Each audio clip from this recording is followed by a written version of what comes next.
রহমানুর রাহিম। আমরা খুবই রাজনৈতিক দলগুলো আমরা খুবই লজ্জিত যে আমরা এখানে ব্রিফিং করতে এসে আপনাদের এমন পরিস্থিতি তৈরি হয় যে যেটা নেতৃবৃন্দ হিসাবে আমাদের আচরণে এটা রিফ্লেক্ট করে না।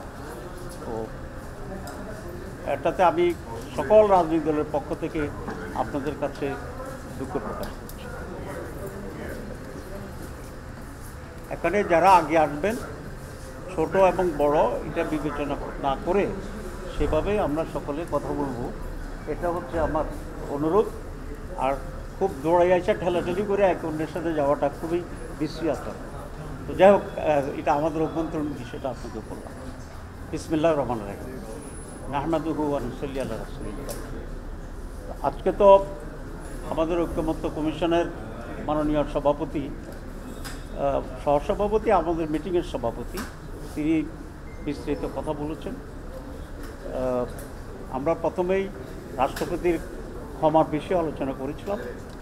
আগে তো এটা একান্তভাবে রাষ্ট্রপতি এককভাবে যা ইচ্ছা তাই করতে পারতেন, এবং আমাদের কাছে খুবই কিছু খারাপ উদাহরণ সৃষ্টি ছিল। চিহ্নিত শীর্ষ সন্ত্রাসী হিসাবে কোনো গভর্নমেন্ট যাদেরকে চিহ্নিত করেছে, আমাদের রাষ্ট্রপতিদের কেউ কেউ তাদেরকেও ক্ষমা করে দিয়েছেন। এগুলো আপনারা জানেন, আমি ডিটেলস জানতে চাই না, কারণ সাংবাদিকেরা আমাদের চেয়ে বেশি খবর রাখেন। এখানে আমরা একটা রেস্ট্রিকশন আনার চেষ্টা করেছি টু এনশিওর দি জাস্টিসকে নিশ্চিত করার জন্য, এবং ক্ষমার ফাঁকে যেন কোনো দুর্বৃত্ত বা কোনো দাগি খুনি আসামি এখান থেকে ছাড়া পেয়ে না যায়। তো আমাদের কমিশন চিফ তো আজকে বলেছেন যে সেই জন্য একটা বডি করা হয়েছে, এবং সেই বডির সুপারিশক্রমে রাষ্ট্রপতি ক্ষমা করতে পারবেন। কোন কোন ক্রাইটেরিয়ায় এই কমিটি সুপারিশ করবে তার একটা বিস্তারিত তালিকাও করা হয়েছে, যে এইসব ক্রাইটেরিয়া মেনটেন করবে। তো রিয়াজ ভাই একটা পয়েন্ট আজকের আলোচনার সিদ্ধান্ত একটু মিস করে গেছে নিঃসন্দেহে। সেটা হচ্ছে আজকে নতুন একটা কথা আমরা যোগ করেছি, জামাত ইসলামীর পক্ষ থেকে এটা আমরা যোগ করেছি, পরে সকলেই সাথে একমত হয়েছে যে রাষ্ট্রপতি বা কমিটি ওই সকল বিষয়ে যেটা রাষ্ট্রের সাথে রিলেটেড বা কমন অপরাধ আছে সেগুলো সুপারিশ করতে পারবে, কিন্তু ব্যক্তিগতভাবে কোনো অপরাধের এগেনস্টে যদি কোনো শাস্তি হয়, যেমন কারো পিতাকে কেউ হত্যা করল, এই হত্যাকাণ্ডের বিচার হয়েছে তার ফাঁসি, এই ফাঁসিটা ইচ্ছা করলে কমিটি এবং রাষ্ট্রপতি এককভাবে ক্ষমা করতে পারবে না। সেখানে আমরা বলেছি যারা ক্ষতিগ্রস্ত পরিবার তাদের এখানে কনসেন্ট লাগবে। সুতরাং কিন্তু কনসেন্ট কেন লাগবে? কারণ একজনের পিতা খুন হয়েছে, আরেকজন তো মাফ করা রাখে না, এটাকে একেবারেই পার্সোনাল। তো কিন্তু তাকে কনসেন্ট করে যদি অনুমতি নিয়ে সে রাজি হয় তার এটা পারবে। তো এটা আমরা কেন করলাম? এক হচ্ছে ইনসাফের বরখেলাপ, তাদের কনসার্ন না করে দাও। দুই হচ্ছে আমরা আমাদের ব্যক্তিগত অভিজ্ঞতা আমরা দেখেছি অনেকে একটি পর্যায়ে এসে একটা সমঝোতা আসতে চায় কম্পেনসেশনের মাধ্যমে, টাকা দিয়ে হোক অন্য দিয়ে হোক, তারা একটু বেনিফিট করতে চায়। তো সেই প্রভিশনটা আমরা রেখেছি।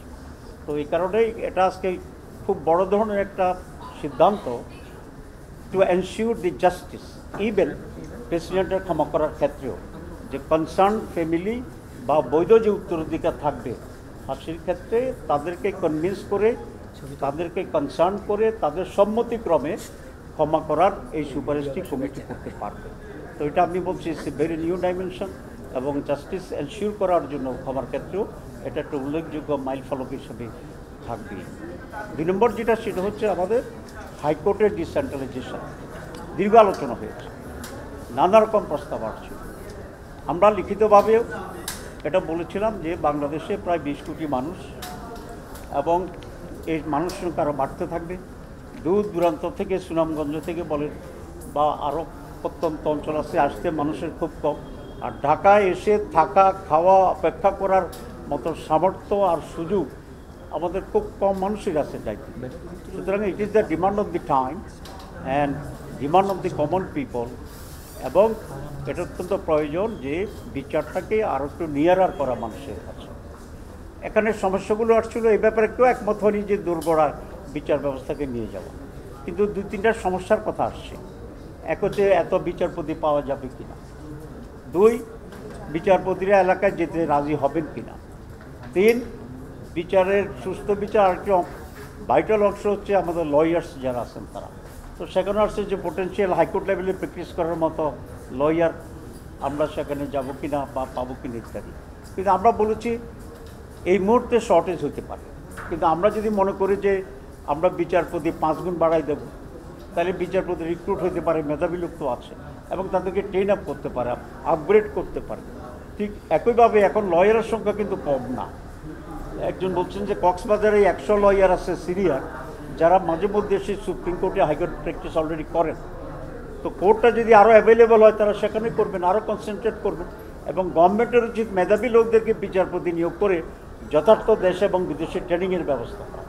সেই জন্য আমরা বলেছি বাজেট বৃদ্ধি করেন, বেশি বিচারপতি নিয়োগ করেন, তার ট্রেন আপ করেন, ইফিসিয়েন্সি ডেভেলপ করেন, এবং একইভাবে আমাদের লয়ার্স যারা আছে তারাও যদি দেখে যে এলাকায় গিয়ে তারা যথাযথ প্র্যাকটিস করতে পারছে, অ্যাটলিস্ট তাদের মেধাকে তারা কাজে লাগাতে পারছে। I am not concerning with the money on all this things. মেধাও কাজে লাগার মতো যদি ব্যবস্থা থাকে, তাহলে ডাক্তাররা যে আগে যেত না, একটা অভিযোগ ছিল না যে ডাক্তাররা যায় না এলাকায়, এখন তো যাচ্ছে ডাক্তাররা। কারণ রাষ্ট্র যদি সেভাবে এনভায়রনমেন্ট তৈরি করে তাহলে যে যেখানে দরকার সেটা যাবে। এটা আমরা আর্গুম দিয়েছি।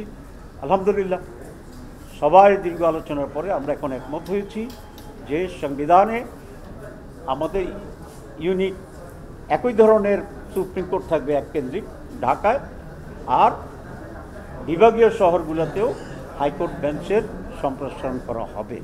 এটা তো স্পষ্টভাবে ডিসাইড করা হয়েছে। এই দুইটি আজকে বড় অ্যাচিভমেন্ট। আপনাদের সকলকে ধন্যবাদ। আসসালামু আলাইকুম। স্থায়ী বেঞ্চ, স্থায়ী বেঞ্চ, সার্কিট বেঞ্চ তো কোনো সমাধান না, কারণ সার্কিট বেঞ্চ অল্প সময়ের জন্য এক জায়গায় গিয়ে কিছু নির্ধারিত মামলাকে তারা হ্যান্ডেল করে। দ্যাট উইল সলভ দি প্রবলেমগুলো। সেই জন্য আমরা বলেছি এটা স্থায়ী বেঞ্চ হবে। স্থায়ী বেঞ্চের ব্যাপারে আমরা সকলে ঐক্যবদ্ধ হয়েছি। আমি সব রাজনৈতিক দলকে আপনাদের মাধ্যমে ধন্যবাদ জানাচ্ছি। আসসালামু আলাইকুম। সংবিধানে